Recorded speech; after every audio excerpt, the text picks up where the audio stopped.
C'était un départ totalement inattendu en 2020, sans aucune organisation, juste l'instinct. Alors, je me suis laissée guider par l'histoire des Piti, ces prêtresses qui déclamaient des présages dans les temples antiques. En voici le voyage. Voilà, je suis ici sur le port du Pirée.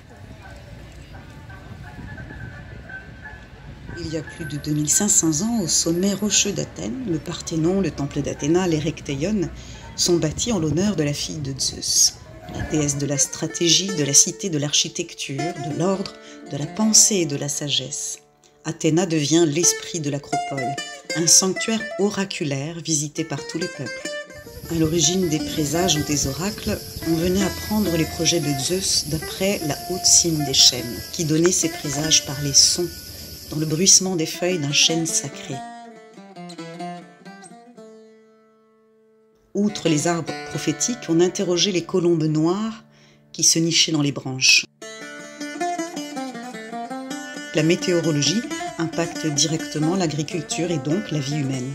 Mais ces colombes noires étaient des Égyptiennes arrivées en Grèce pour développer le culte ancestral de l'oracle.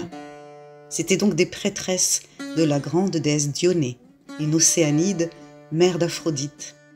Outre le premier temple de Dodone ou celui de Delphes, l'acropole est un véritable observatoire météorologique par l'interprétation des signes naturels.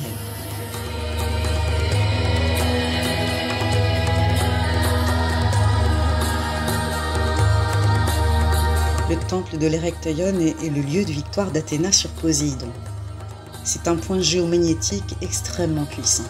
Il semble que le rocher comportait une fissure avec une source d'eau salée. Dans l'histoire entre Athéna et Poséidon, elle proposa la paix symbolisée par un rameau d'olivier, symbole de prospérité pour son bois, ses feuilles, son huile. Aujourd'hui, un olivier est toujours enraciné au même endroit qu'à l'origine il y a 2500 ans. Σπίτι κρύβει λίγη αγάπη στη σιωπή. Ναι, Παπαϊωάννου Εμμανουέλα. Οκ. Σας ευχαριστώ και εγώ. Εντάξει, γεια σας, γεια. Et tu as protégé des réfugiés dans le bateau, je me souviens. Oui, je l'ai fait plusieurs fois. C'est quoi? Je ne me souviens même pas. Ah, tu veux pas me dire. Les gens, les personnes devant moi, d'une façon, s'ils ont des problèmes, qu'ils viennent de n'importe où, ça m'est égal. Et c'était la fête de la paix. Parce que pendant ces Jeux-là olympiques, toute guerre était interdite. Amis ou ennemis d'Athènes, ou d'Olympie, ou de je ne sais pas quoi. Tous.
Plusieurs Piti ou oracles jalonnaient le chemin vers le temple. Elles étaient installées dans des alcôves creusées à même la pierre.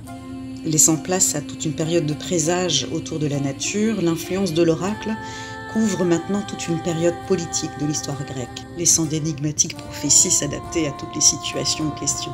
Alors que les Pythis se faisaient plus rares, on continuait toujours à consulter le temple d'Asclépios pour des réponses symboliques que les prêtres médecins interprétaient tout en préparant le traitement thérapeutique.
Je vous fais profiter d'une courte présence de cette île dans le golfe Saronique en Grèce, à Gispri,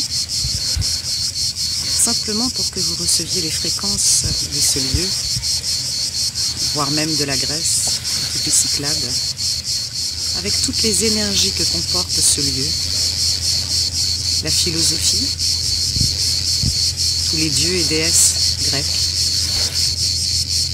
cette énergie d'Aphrodite,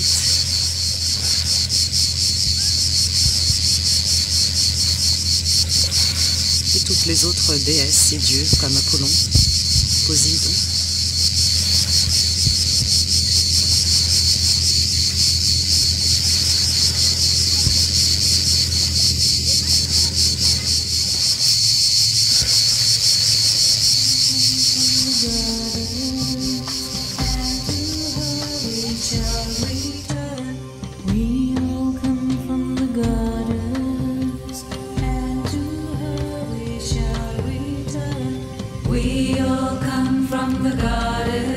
Depuis des siècles, l'idée de hasard ou l'idée de destin a toujours laissé une place pour la providence divine.